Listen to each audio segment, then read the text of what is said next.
എനിക്ക് മെഡിസിൻ പഠിക്കാൻ ഇഷ്ടമായിരുന്നു. എനിക്ക് ആക്ച്വലി സർജിക്കൽ ബ്രാഞ്ചസ് എനിക്ക് പറ്റണതല്ല എന്ന് എനിക്ക് മുന്നേ മനസ്സിലായിട്ടുണ്ടായി. പിന്നെ എനിക്ക് ഹൗസ് സർജൻസി ടൈമിൽ മെഡിസിൻ കുറച്ച് ഹെക്റ്റിക് ആണെങ്കിലും I enjoyed working there. Exam അത്ര സിമ്പിൾ ആയിട്ട് എനിക്ക് തോന്നിയില്ല. പക്ഷെ ഞാൻ ആരോട് ചോദിച്ചപ്പോൾ പറഞ്ഞു എളുപ്പമായിരുന്നല്ലോ, എല്ലാം അറിയുന്നതായിരുന്നല്ലോ, അങ്ങനെയായിരുന്നു. അപ്പൊ എനിക്ക് കുറച്ച് ടെൻഷനായി, എനിക്ക് മാത്രമായിരുന്നു ഇങ്ങനെ എന്ന് വിചാരിച്ച്. അവളോട് ഞാൻ 661 ആണെന്ന് തോന്നുന്നു, എന്നോട് DBMC അങ്ങനെ പറഞ്ഞതെന്ന് ഞാൻ പറഞ്ഞു. അവള് നോക്കിയപ്പോ 661 മാർക്കാണ്, നിനക്ക് 129 ആണ് റാങ്ക്. പിന്നെ ഇത് കിട്ടി കണ്ടപ്പോ എനിക്കാരും വിശ്വാസം വന്നില്ല, ഇത് എന്റെ തന്നെയാണ്. എന്താണ് കോർ പ്രിപ്പറേഷൻ സ്ട്രാറ്റജി? നോട്ട്സ് തറവാക്കുക, MCQs പ്രാക്ടീസ് ചെയ്യുക, GT ചെയ്യുക. ഇതാണ് നമ്മൾ റിപ്പീറ്റഡ് ആയി ചെയ്യേണ്ടത്. ലൈവ് ആക്ച്വലി നമ്മൾ കൺസിസ്റ്റന്റ് ആവുന്നത് നമുക്ക് തന്നെ ഉറപ്പ് വേണം, എന്നാലേ ലൈവ് എടുക്കണ്ടുള്ളൂ. അല്ലെങ്കിൽ ഫേസ് ടു ഫേസ് ആണ് നല്ലത്. നിങ്ങൾ പഠിക്കുന്ന ഒരു ഗ്യാങ്ങിനെ എപ്പോഴും കീപ്പ് ചെയ്യുക. അതിൽ ആരെങ്കിലും പഠിക്കാത്തത് കുഴപ്പമെന്നുണ്ടെങ്കിൽ പെട്ടെന്ന് ഒഴിവാക്കുക. മാഗിയും ചായയും മാത്രം കഴിച്ചിട്ട് തിരിച്ചു പോകല്ലേ. അത്യാവശ്യം കുക്കിംഗ് അറിയാം. നിങ്ങളെ പഠനത്തിന്റെ പാറ്റേൺ കണ്ട് അനിയത്തി എന്ത് കമന്റ് ചെയ്തു? PG വേണ്ട. എനിക്ക് തോന്നിയിട്ടുണ്ട് അങ്ങനെ പറയാൻ ചാൻസ് ഉണ്ട്. ഇത്രയും കാലം എന്ത് ചെയ്തു എന്നുള്ളതല്ല, ഈ ഒരു 8-9 മന്ത്സിൽ നമ്മൾ എത്രത്തോളം കഷ്ടപ്പെടുന്നുള്ള റിസൾട്ട് ആണ് നമുക്ക് കിട്ടുക. ഇതേ ഉള്ളൂ വഴിയെന്നാണ്. ഹായ് ഓൾ, നീറ്റ് 2025 റിസൾട്ട് വന്ന സമയത്ത് നമ്മുടെ കാലിക്കറ്റ് സെൻറ്ററിൻ്റെ വൺ ഓഫ് ദ ടോപ്പറാണ് നമ്മുടെ മുന്നിലുള്ള ഡോക്ടർ അതുല്യ. ഹായ്, എൻ്റെ പേര് അതുല്യ. ഞാൻ Calicut medical college 2018 batch student ആണ്, 62nd ബാച്ചിൽ. എൻ്റെ വീട് പാലക്കാടാണ്, പാലക്കാട് ശ്രീകൃഷ്ണപുരം പറഞ്ഞ സ്ഥലം. പേരൻസ് ഒക്കെ എന്ത് ചെയ്യുന്നു? പേരൻസ്, എൻ്റെ അച്ഛൻ കൃഷിക്കാരനാണ്, അമ്മ ഹൗസ് വൈഫാണ്, അനിയത്തി ഉണ്ട്, കാലിക്കറ്റ് മെഡിക്കൽ കോളേജിൽ തന്നെ 2nd ഇയർ പഠിക്കുകയാണ്. അപ്പോൾ ഡോക്ടേഴ്സ് പോലെയുള്ള ഒരു ഫാമിലിയാണ്? ഇല്ല, ഞാൻ ഫസ്റ്റ് ജനറേഷൻ ഡോക്ടറാണ്. ഫസ്റ്റ് പേഴ്സൺ ആണ് ഡോക്ടർ. അപ്പോൾ അവരൊക്കെ സജഷനിൽ എന്തെടുക്കണം എന്നാണ്, PG എന്തെടുക്കണം എന്നാണ് പേരൻസിന്റെ താല്പര്യം? പേരൻസിന് അങ്ങനെ ഒരു സജഷൻ ഇല്ല. അവർക്ക് എൻ്റെ പേരൻസ് അങ്ങനെ ഇതിനെ കുറിച്ച് അത്ര അവെയർ ആയിട്ടുള്ള ആൾക്കാരല്ല. സോ അവർ ഫുൾ എൻ്റെ ഡിസിഷൻ വിട്ട് എന്തെടുക്കാനാണ് പോകുന്നത്? അപ്പോൾ എനിക്ക് പ്രിഫേർഡ് മെഡിസിൻ ആണ്, ഞാൻ മെഡിസിൻ തന്നെ എടുക്കുന്നത്. കാലിക്കറ്റ് തന്നെ മെഡിസിൻ ഈ ഒരു റാങ്കിന് കിട്ടുക എന്ന് പറഞ്ഞാൽ എനിക്ക് തോന്നുന്നത് ഇപ്പൊ റിസ്ക് ആയി വരുന്ന സമയമാണ് തോന്നുന്നത്. ടോപ്പ് റാങ്കേഴ്സ് ഒക്കെ സെലക്ട് ചെയ്യുന്നുണ്ട്. എങ്ങനെ മെഡിസിനിലേക്ക് ഒരു പാഷൻ തോന്നാൻ കാരണം? എനിക്ക് മെഡിസിൻ പഠിക്കാൻ ഇഷ്ടമായിരുന്നു. എനിക്ക് ആക്ച്വലി സർജിക്കൽ ബ്രാഞ്ചസ് എനിക്ക് പറ്റണതല്ല എന്ന് എനിക്ക് മുന്നേ മനസ്സിലായിട്ടുണ്ടായി. എനിക്കങ്ങനെ ഫൈൻ സ്കിൽസ് കുറച്ച് കുറവാണ്. പിന്നെ എനിക്ക് ഹൗസ് സർജൻസി ടൈമിൽ മെഡിസിൻ കുറച്ച് ഹെക്റ്റിക് ആണെങ്കിലും ഐ എൻജോയ്ഡ് വർക്കിംഗ് ദർ. അപ്പം എനിക്ക് മെഡിസിൻ ആണ് എൻ്റെ ഒരു ടൈപ്പ് എന്ന് എനിക്ക് മനസ്സിലായി. എനിക്കങ്ങനെ ഒരുപാട് വെറുതെ ഇരിക്കാൻ ഇഷ്ടമുള്ള ഒരാളല്ല, അത്യാവശ്യം ബിസി ആയിരിക്കാൻ ഇഷ്ടപ്പെടുന്ന ഒരാളാണ്. സോ മെഡിസിൻ എൻ്റെ ഒരു ടൈപ്പ് ആണെന്ന് എനിക്ക് തോന്നി ഹൗസ് സർജൻസി ടൈമിൽ. അത് മെഡിസിൻ ആക്ച്വലി കണ്ടിട്ടാണോ അതിന്റെ മുകളിലേക്കുള്ള സൂപ്പർ സ്പെഷ്യാലിറ്റി ബ്രാഞ്ചസ് വല്ലതും മൈൻഡിൽ കണ്ടിട്ടാണോ? അതുവരെ ഞാൻ ചിന്തിച്ചിട്ടില്ല. ഞാനിപ്പോൾ മെഡിസിൻ എന്നുള്ള രൂപത്തിൽ തന്നെ ഇരിക്കുന്നത്. ആൻഡ് അതുലിനെ കുറിച്ച് പറയുന്ന സമയത്ത് INCT റാങ്കും നീറ്റ് റാങ്കും ഏകദേശം ഒരേപോലെ വാങ്ങിച്ചാണ്, 150 റാങ്കിന്റെ ഉള്ളിൽ. അതുലിനെ പറയും, എത്രയായിരുന്നു റാങ്ക് രണ്ടും? INCT മെയില് 154 ആയിരുന്നു, നീറ്റ് PG 129. ഓക്കെ, എന്ത് തോന്നുന്നു ഇത്ര രണ്ട് ക്ലോസ് റാങ്ക് തന്നെ വാങ്ങിക്കാൻ പറ്റിയത്? ആക്ച്വലി എനിക്ക് ഒട്ടും വിശ്വസിക്കാൻ പറ്റുന്നുണ്ടായിരുന്നില്ല. ഭയങ്കര സന്തോഷമാണ്. ഞാൻ ആക്ച്വലി അത്ര പ്രതീക്ഷിച്ചിട്ടില്ല. ഞാൻ വിത്തിനൊരു INCT ഞാൻ വിത്തിനൊരു 2000 കിട്ടിയാൽ നല്ലതായിരുന്നു. നീറ്റ് PG ആണെങ്കിൽ എനിക്കൊരു വിത്തിൻ 1000 കിട്ടിയാൽ കൊള്ളായിരുന്നു. അങ്ങനെ ഉണ്ടായിരുന്നുള്ളൂ. ഇത്രയും കിട്ടിയതിൽ ഭയങ്കര സന്തോഷം. INCT റിസൾട്ട് എന്തെങ്കിലും സെലക്ട് ചെയ്തിരുന്നു? കോഴ്സ് സെലക്ട് ചെയ്യാൻ എന്തെങ്കിലും പോയിട്ടുണ്ടായിരുന്നു? എനിക്ക് മെഡിസിൻ ആയിരുന്നു പ്രിഫേർഡ് ബ്രാഞ്ച്. INCT എനിക്ക് കിട്ടിയത് നിംഹാൻസ് സൈക്യാട്രി ആയിരുന്നു. അപ്ഗ്രഡേഷൻ ചാൻസസ് കുറവായിരുന്നത് കൊണ്ട് ഞാൻ പിന്നെ അത് ഡ്രോപ്പ് ചെയ്തു. അത് നീറ്റിന്റെ എഴുതുന്നതിന്റെ മുന്നേ തന്നെ തീരുമാനിച്ചോ? ആക്ച്വലി എനിക്ക് അപ്പോൾ കുറച്ച് ടെൻഷൻ ഉണ്ടായിരുന്നു, നീറ്റ് എന്താവും ആലോചിച്ച്. പിന്നെ ഞാൻ എന്തെങ്കിലും ആവട്ടെ, നീറ്റ് ഉണ്ടല്ലോ എന്ന് വിചാരിച്ച് ഞാനത് ഡ്രോപ്പ് ചെയ്യുമായിരുന്നു. ഓക്കെ, സോ എക്സാം കഴിഞ്ഞ ഉടനെയുള്ള ഫീൽ എന്തായിരുന്നു? ഈ വർഷത്തെ നീറ്റ് PG എക്സാം കഴിഞ്ഞ ഉടനെ എനിക്ക് ആക്ച്വലി എൻ്റെ തൊട്ടപ്പുറത്തിരിക്കുന്ന ആൾ എന്നോട് എക്സാം എങ്ങനെയുണ്ടെന്ന് ചോദിച്ചായിരുന്നു. അപ്പം എനിക്ക് ആക്ച്വലി ഓപ്ഷൻസ് ഒക്കെ കുറച്ച് ട്രിക്കി ആയിട്ടാണ് തോന്നിയത്. അതൊക്കെ ഫെമിലിയർ ടോപ്പിക്സ് ആണ്, പക്ഷേ എക്സാം അത്ര സിമ്പിൾ ആയിട്ട് എനിക്ക് തോന്നിയില്ല. പക്ഷെ ഞാൻ അയാളോട് ചോദിച്ചപ്പോൾ പറഞ്ഞു എളുപ്പമായിരുന്നല്ലോ, എല്ലാം അറിയുന്നതായിരുന്നല്ലോ, അങ്ങനെയായിരുന്നു. അപ്പം എനിക്ക് കുറച്ച് ടെൻഷനായി, എനിക്ക് മാത്രമായിരുന്നു ഇങ്ങനെ വിചാരിച്ച്. പക്ഷെ നമ്മുടെ കഴിഞ്ഞ ഉടനെ തന്നെ ഒരു വീഡിയോ ഇറക്കിയിട്ടുണ്ടായിരുന്നു, ഞാൻ പറഞ്ഞിട്ടുണ്ടായിരുന്നു അത്ര എളുപ്പമല്ല. എല്ലാവരും കാരണം കേട്ടുകൊണ്ടിരിക്കുന്നതാണ് വർഷങ്ങളായിട്ട്. ചില എക്സാം കഴിഞ്ഞ് വരുമ്പോൾ കുറേ പേര് ഭയങ്കര ഈസിയാന്ന് പറയുന്ന സമയത്ത് ട്രിക്കി ക്വസ്റ്റ്യൻ ഉണ്ടെങ്കിൽ അത്ര അധികം മാർക്ക് പോകുന്നത് കണ്ടിട്ടില്ല. അപ്പോൾ എന്ത് റാങ്കാണ് എക്സ്പെക്ട് ചെയ്തിരുന്നത് എല്ലാവരും ഇങ്ങനെ പറയുന്നത്? ഞാൻ ആക്ച്വലി ഇങ്ങനെ റിവ്യൂസ് ഒക്കെ കണ്ടിട്ട് എല്ലാവരും ഭയങ്കര ഈസിയാണ്, ഈസി ടു മോഡറേറ്റേ പറയുന്നുള്ളൂ. അപ്പോൾ cut off sky rocket team എന്നൊക്കെ പറയുന്നുണ്ട്. എനിക്കാണെങ്കിൽ എൻ്റെ നോട്ടിലുള്ളത് തന്നെ 2-3 തെറ്റിച്ചു എന്ന് എനിക്ക് മനസ്സിലായി എക്സാം കഴിഞ്ഞപ്പോൾ. സോ ഞാൻ അങ്ങനെ വലിയ റാങ്ക് ഒന്നും എക്സ്പെക്ട് ചെയ്തിട്ടില്ല. വിത്തിൻ 5000 കിട്ടിയാൽ തന്നെ ഞാൻ ഹാപ്പി എന്ന് വിചാരിച്ചിരിക്കുമായിരുന്നു. പിന്നെ ഇത് കിട്ടി കണ്ടപ്പോൾ എനിക്കാരും വിശ്വാസം വന്നില്ല, ഇത് എൻ്റെ തന്നെയാണ്.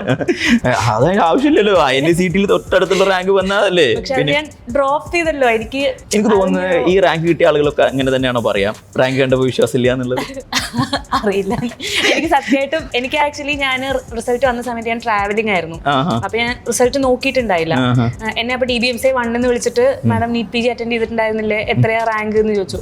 അപ്പോഴാണ് ഞാൻ റിസൾട്ട് വന്നു എന്ന് അറിയുന്നത്. അപ്പൊ ഞാൻ നോക്കിയിട്ടില്ല എന്ന് പറഞ്ഞു. അപ്പൊ അതിനോട് റിസൾട്ട് റോൾ നമ്പർ പറഞ്ഞുതരാൻ പറഞ്ഞു. ഞാൻ റോൾ നമ്പർ പറഞ്ഞു കൊടുത്തു. അപ്പോൾ അവരെനിക്ക് പറഞ്ഞത് എൻ്റെ മാർക്കായിരുന്നു 661. അവർ പറഞ്ഞു മാഡം 661 ആണെന്ന് പറഞ്ഞു. അപ്പൊ തന്നെ എനിക്ക് സന്തോഷമായിരുന്നു. 661 ഉണ്ട്, മെഡിസിൻ കിട്ടാൻ സാധ്യതയുണ്ട്, അങ്ങനെയാണ് ഞാൻ വിചാരിച്ചത്.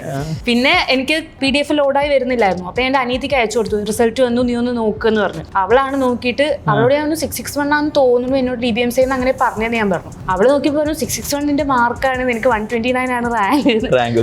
പിന്നെ എനിക്ക് എന്തായാലും വിശ്വാസം വരുന്നില്ല. പിന്നെ ഞാൻ തന്നെ കുറെ കഴിഞ്ഞ് വീണ്ടും എടുത്ത് നോക്കി. അപ്പൊ എനിക്ക് എന്നെ കണ്ടപ്പോഴാണ് എനിക്കൊരു വിശ്വാസമായി വന്നതല്ലേ. പ്രിപ്പറേഷൻ്റെ നമ്മളിപ്പോൾ കുറേ കാര്യമായിട്ട് അതിന് മുന്നുള്ള ഇന്റർവ്യൂലൊക്കെ ഉണ്ട്. ഇത് കോർ പ്രിപ്പറേഷൻ്റെ ടാക്ടിക്സ് എന്താ? നമുക്ക് പറയുകയാണെങ്കിൽ പഠിക്കുക എന്ന് പറഞ്ഞു കഴിഞ്ഞാൽ കുറേ ഓപ്ഷൻസ് ഉണ്ടോ? കുറേ കണ്ടന്റ് അവിടുന്ന് ഇവിടുന്ന് എടുത്ത് ഇത് അവിടുന്ന് പഠിക്കുക, അങ്ങനെ കാര്യങ്ങളൊക്കെ നോക്കിയിരുന്നോ? ഇല്ല, ഞാൻ DBMC മാത്രമേ നോക്കിയിട്ടുള്ളൂ, അതായത് കണ്ടന്റ്. ഓക്കെ, അപ്പോൾ ഈ ടോപ്പ് റാങ്ക് വാങ്ങിക്കുക എന്നുള്ളതിൽ എന്താണ് കോർ പ്രിപ്പറേഷൻ സ്ട്രാറ്റജി പറയുകയാണെങ്കിൽ? ബേസിക്കലി ഒറ്റ സ്ട്രാറ്റജിയേ ഉള്ളൂ. നോട്ട്സ് തറവാക്കുക, MCQs പ്രാക്ടീസ് ചെയ്യുക, GT ചെയ്യുക. ഇതാണ് നമ്മൾ റിപ്പീറ്റഡ് ആയി ചെയ്യേണ്ടത്. അത് ഈ 3 കാര്യം തന്നെ ഉള്ളൂ അല്ലേ? ഇത് 3 ഉള്ളൂ ബേസിക്കലി. നോട്ട്സ് പ്രോപ്പർ ആയിട്ട് മൾട്ടിപ്പിൾ ടൈംസ് നോട്ട് കണ്ട് വായിച്ചെടുക്കുക. നോട്ട് സ്വന്തമായി എഴുതിയ നോട്ട് തന്നെയാണോ? ഞാൻ ഹാൻഡ് റിട്ടൺ നോട്ട്. ചില ആളുകൾ ഈ പ്രിന്റഡ് നോട്ട്, സീനിയേഴ്സ് നോട്ട്, ഫോൾസ് ഇതൊക്കെ പ്രിഫർ ചെയ്യാറുണ്ട്. ഇല്ല, എനിക്ക് ആക്ച്വലി എന്റെ കൈ കൊണ്ട് എഴുതിയ നോട്ടാണ് എനിക്ക് ഇഷ്ടം. ഓക്കെ, ക്വസ്റ്റ്യൻസ് പ്രാക്ടീസ് ചെയ്യണം. അതിനെ കുറിച്ച് ഒന്നുകൂടി ഇലാബറേറ്റ് ചെയ്ത് പറയുകയാണെങ്കിൽ ക്വസ്റ്റ്യൻസ് ആക്ച്വലി അത് വളരെ ഇമ്പോർട്ടൻ്റ് ആണ്. ഫസ്റ്റ് തൊട്ടിട്ട് തന്നെ കാര്യമായി പ്രാക്ടീസ് ചെയ്യണം. ഇനീഷ്യൽ ഫേസിൽ PYQസിന് ഇമ്പോർട്ടൻസ് കൊടുത്ത് PYQs നല്ലോണം പ്രാക്ടീസ് ചെയ്യാണ് വേണ്ടത്. എനിക്കത് പറ്റിയൊരു മിസ്റ്റേക്ക് ആയിരുന്നു. ഞാൻ ഇനീഷ്യൽ ഫേസിൽ കുറേ റാൻഡം ക്വസ്റ്റ്യൻസ് പ്രാക്ടീസ് ചെയ്ത് ടൈം കളഞ്ഞിട്ടുണ്ട്. പിന്നെ ആക്ച്വലി PYQസിൽ നമ്മൾ സ്ട്രോങ് ഹോൾഡ് വേണം. അപ്പോൾ ഇനീഷ്യൽ ഫേസിൽ PYQs പ്രാക്ടീസ് തീരുക. PYQs ഒരു 2 റൗണ്ടൊക്കെ ചെയ്യാൻ പറ്റി അത്രയും നല്ലത്, 2-3 റൗണ്ട് ചെയ്യാൻ പറ്റി അത്രയും നല്ലത്. ഇല്ല, ഞാൻ ഒരു ഫസ്റ്റ് റിവിഷൻ വരെ PYQ ചെയ്തിട്ട് പിന്നെ ഞാൻ റാൻഡം ക്വസ്റ്റ്യൻസ് പിന്നെ ഞാൻ ചെയ്യാൻ തുടങ്ങി. ടുവേർഡ്സ് ഞാൻ സെക്കൻഡ് റിവിഷൻ ഒക്കെ ആയപ്പോഴേക്ക് ഞാനൊരു 300, 350, 400 റേഞ്ച് ഒക്കെ ഞാൻ ചെയ്തിട്ടുണ്ട്. ഈ GTs തുടക്കം തൊട്ട് തന്നെ കൊടുക്കണം എന്നാണ് എനിക്ക് പറയാനുള്ളത്. ഞാൻ പ്രിപ്പറേഷൻ തുടങ്ങിയത് ഓഗസ്റ്റിലാണ്. ഞാൻ ഫസ്റ്റ് GT ഓഗസ്റ്റിൽ തന്നെ കൊടുത്തിട്ടുണ്ട്. അത് നമ്മുടെ ഒരു ബേസിക് അറിയാൻ വേണ്ടിയിട്ട്. ഫസ്റ്റ് ഞാനൊരു INI-GT കൊടുത്തിരുന്നത്. നവംബർ INI-ക്ക് വേണ്ടിയുള്ള പ്രിപ്പറേഷൻ ആയിരുന്നല്ലോ. അപ്പോൾ എനിക്കന്ന് 93 കറക്റ്റ്സ് ആയിരുന്നു എന്ന് തോന്നുന്നു ഫസ്റ്റ് GT-ൽ. പിന്നെ എനിക്കൊരു 93 കഴിഞ്ഞ് പിന്നെ ഞാനൊരു 120 to 130 റേഞ്ചിൽ ഞാൻ കുറച്ച് കാലം നിന്നിട്ടുണ്ട്. ഒരു ഫെബ്രുവരി ആ ടൈമിലൊക്കെ. INI-ന്റെ തൊട്ട് മുന്നേ എഴുതിയ GT-ൽ എനിക്ക് തോന്നുന്നു 121 അങ്ങനെ എന്തായിരുന്നു. നവംബർ INI-ക്ക് തൊട്ട് മുന്നേ എഴുതിയ GT-ൽ. അത് കഴിഞ്ഞ് പിന്നെ ഞാൻ അങ്ങനെ പിന്നെ ഒരു ഗ്രാജുവൽ ഗ്രോത്ത് ആയിരുന്നു. നീറ്റ് മോഡൽ എഴുതുന്ന സമയത്ത് എത്ര കിട്ടുമായിരുന്നു ടുവേർഡ്സ് ദ എൻഡ്? എനിക്കൊരു ഏപ്രിലൊക്കെ ആയപ്പോഴാണ് ഞാനൊരു 150 ഒക്കെ ക്രോസ് ചെയ്തത്.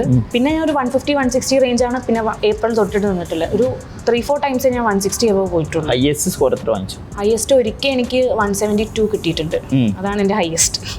ഈ നീറ്റിലെ 172 തന്നെ എത്തി എന്നുള്ളതാണ്. ഓക്കെ, ഈ പ്രിപ്പറേഷൻ പോകുന്ന സമയത്ത് നല്ല സ്റ്റക്ക് ആവും അല്ലേ ഇടയ്ക്ക്? നല്ലോണം സ്റ്റക്ക് ആയിട്ടുണ്ട് ഇടയ്ക്കിടയ്ക്ക്. എന്ത് ചെയ്യും അങ്ങനെ ആകുമ്പോൾ സ്റ്റക്ക് ആയി നിൽക്കുന്ന സമയത്ത്? സ്റ്റക്ക് ആയിരിക്കുന്ന സമയത്ത് അതിങ്ങനെ ബേൺ ഔട്ട് വന്നിട്ടല്ലേ, ഞാനപ്പോൾ ബ്രേക്ക് എടുക്കുമായിരുന്നു മെയിനായിട്ട് ചെയ്തിരുന്നത്. ഞാനിങ്ങനെ ഭയങ്കരമായിട്ട് ബേൺ ഔട്ട് ആകുമ്പോൾ ഞാൻ വീട്ടിൽ പഠിച്ചിരുന്നത്. ഞാൻ ഇവിടെ ഹോസ്റ്റലിൽ ബാട്ടിയുടെ ഹോസ്റ്റലിൽ കോഴ്സിനെ കുറിച്ച് ഞാൻ ചോദിക്കാൻ പറഞ്ഞു. നിങ്ങൾ ലൈവ് കോഴ്സ് എടുത്തിരുന്നത്, പിന്നീട് ചെയ്യുന്ന ഫേസ് ടു ഫേസ് ലൈവ് കോഴ്സുള്ള ആളുണ്ട്. എന്തുകൊണ്ട് ലൈവ് ചൂസ് ചെയ്ത്? ആർക്കാണ് ലൈവ് കോഴ്സ് സ്യൂട്ട് ആയിട്ടുള്ളത്? ലൈവ് ആക്ച്വലി നമ്മൾ കൺസിസ്റ്റന്റ് ആവുന്നത് നമുക്ക് തന്നെ ഉറപ്പ് വേണം, എന്നാലും ലൈവ് എടുക്കണ്ടുള്ളൂ. അല്ലെങ്കിൽ ഫേസ് ടു ഫേസ് ആണ് നല്ലത്. ഞാൻ ആക്ച്വലി ലൈവ് എടുക്കാൻ കാരണം എന്ന് പറഞ്ഞാൽ എന്തെങ്കിലും ഒരു എമർജൻസി വന്നിട്ട് ക്ലാസ് മിസ്സായി കഴിഞ്ഞ് കഴിഞ്ഞാൽ ഫേസ് ടു ഫേസിൽ നമുക്ക് അത് കിട്ടാൻ ഒരു വഴിയില്ല. ലൈവ് ആകുമ്പോൾ എനിക്ക് പിന്നെ അത് കാണാൻ പറ്റും.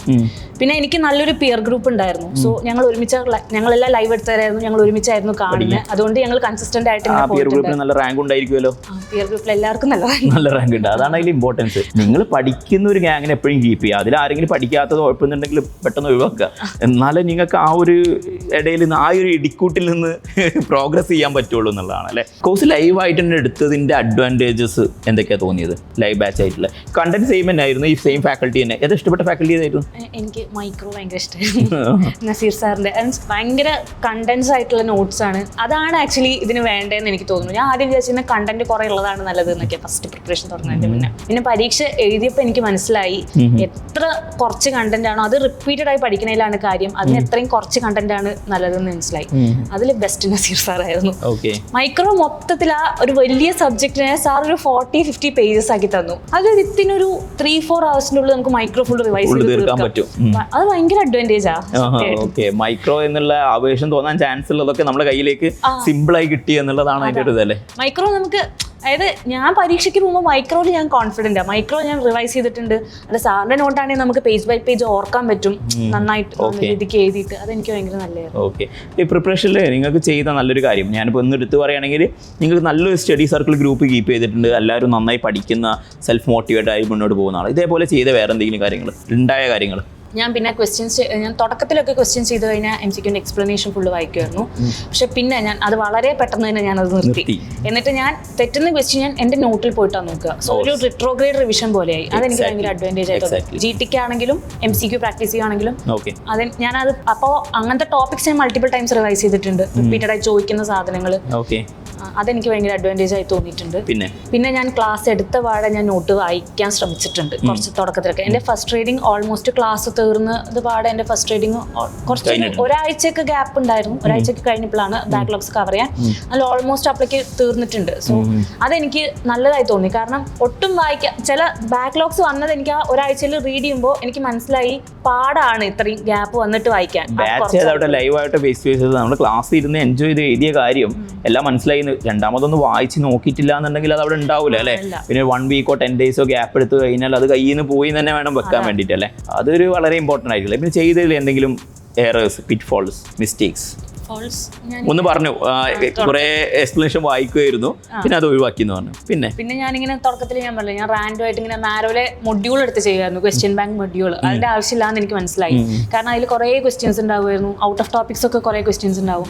അത് ചെയ്യേണ്ട കാര്യമില്ലാന്ന് എനിക്ക് മനസ്സിലായി. നമ്മൾ കസ്റ്റം മൊഡ്യൂൾ ഇട്ട് ആവശ്യമുള്ളത് മാത്രം ചെയ്താൽ. മൊഡ്യൂൾ ചെയ്യുമ്പോൾ വേറെയും ഡിഫിക്കൽറ്റി ഉണ്ട്, അല്ലെങ്കിൽ ഡിഫിക്കൽറ്റി അല്ല, ഒരു ബയാസ് കിടക്കുന്നുണ്ട്. നമ്മൾ ഓരോ സബ്ജക്റ്റിലേക്ക് പോകും, അതിന്റെ ടോപ്പിക്കിലേക്ക് പോകും. നമ്മൾ സ്വാഭാവികമായിട്ട് അത് ആൻസർ ചെയ്യുള്ളൂ. ഇപ്പോൾ പാത്തോളജിയിലെ ഏതെങ്കിലും ഒരു ടോപ്പിക്കിലേക്ക് വന്നു കഴിഞ്ഞാൽ അതിന് നെഫ്രോളജി റിലേറ്റഡ് ആണ് എന്ന് വിചാരിച്ചു കഴിഞ്ഞാൽ പിന്നെ അതിന് ആൻസറേ വരുള്ളൂ, നമ്മുടെ മൈൻഡിലേക്ക് ലോഡ് ചെയ്യുള്ളൂ. ഇത് സൈക്കാട്രിയിലെ ഭയങ്കര കോമഡി ഉണ്ടായത്. സൈക്കാട്രിയിലെ ചില കുട്ടികളൊക്കെ ഇരുന്ന് ബൈപോളാർ ഡിസോർഡർ അല്ലെങ്കിൽ സ്കീസോഫ്രീനിയ സെലക്ട് ചെയ്യും.